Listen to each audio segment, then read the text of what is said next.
मुंबई विद्यापीठाच्या fort campus बाहेर अखिल भारतीय विद्यार्थी परिषदेची निदर्शनं सध्या सुरू आहेत। सिनेट परीक्षा स्थगितीमुळे एबीवीपी नाराज आहे। मुख्यमंत्र्यांनी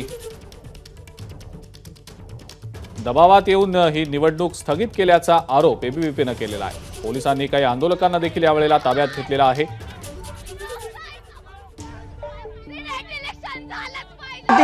सिनेटच्या निवडणुका पुढे ढकलल्या आणि याच विरोधात आज अखिल भारतीय विद्यार्थी परिषदेकडून मुंबई विद्यापीठाच्या गेटवर सध्या आंदोलन करण्यात येते। आपण सध्या पाहतोय विद्यार्थी आणि पोलीस यांच्यामध्ये झटापट पाहायला मिळते। पोलीस या सगळ्या विद्यार्थ्यांना ताब्यात घेत आहेत। निवडणुका अचानक स्थगित करण्यात आलेल्या आहेत आणि याच विरोधात सध्या हे विद्यार्थी आक्रमक झाले। काय म्हणणं आहे तुझं?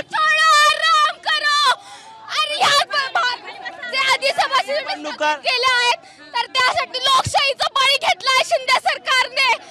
आम्ही याचा तीव्र निषेध करतो। सिनेट इलेक्शन झालंच पाहिजे, झालंच पाहिजे, झालंच पाहिजे, सिनेट इलेक्शन झालंच पाहिजे।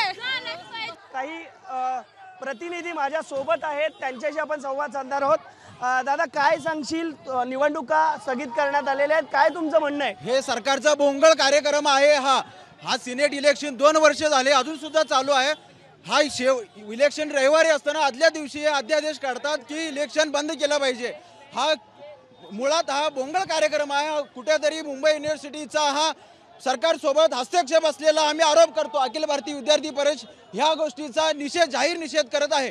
वारंवार निवडणुका स्थगित केल्या जातात आणि एक दिवसांवर जेव्हा निवडणुका येऊन ठेपतात त्यावेळेस फक्त आणि फक्त मुख्यमंत्र्यांच्या राजकीय लोभापायी, ते स्वतःच्या राजकीय लोभापायी या निवडणुका कुठे ना कुठेतरी विद्यापीठावर दबाव टाकून, विद्यापीठ प्रशासनावर दबाव टाकून स्थगित करतात। याचा आम्ही निषेध करतोय आणि यासाठी आम्ही इथे लोकशाही पद्धतीने आंदोलन करत होतो तर सर्व विद्यार्थ्यांना पोलिसांनी उचलून घेऊन चाललेले आहेत। सध्या आपण पाहतोय अभाविपच्या सर्व प्रतिनिधींना, विद्यार्थ्यांना आता ताब्यात घेण्यात आलेलं आहे। आज मुंबई विद्यापीठाबाहेर मुंबई विद्यापीठाच्या सिनेटच्या निवडणुका या तात्पुरत्या स्थगित करण्यात आलेल्या आहेत आणि याच विरोधात हे सगळे विद्यार्थी असतील, प्रतिनिधी असतील, ते मुंबई विद्यापीठाच्या गेटसमोर आंदोलन करत होते। मात्र सुरक्षेच्या कारणास्तव पोलिसांनी जे विद्यार्थी आणि प्रतिनिधी या ठिकाणी आंदोलन करत होते त्यांना ताब्यात घेतलेलं आहे आणि मुख्यमंत्र्यांच्या दबावाखाली ही निवडणूक वारंवार अशा प्रकारे पुढे ढकलली जाते, स्थगित केली जाते असं या विद्यार्थ्यांचं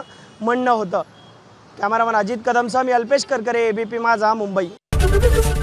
एबीपी माझा, उघडा डोळे बघा नीट।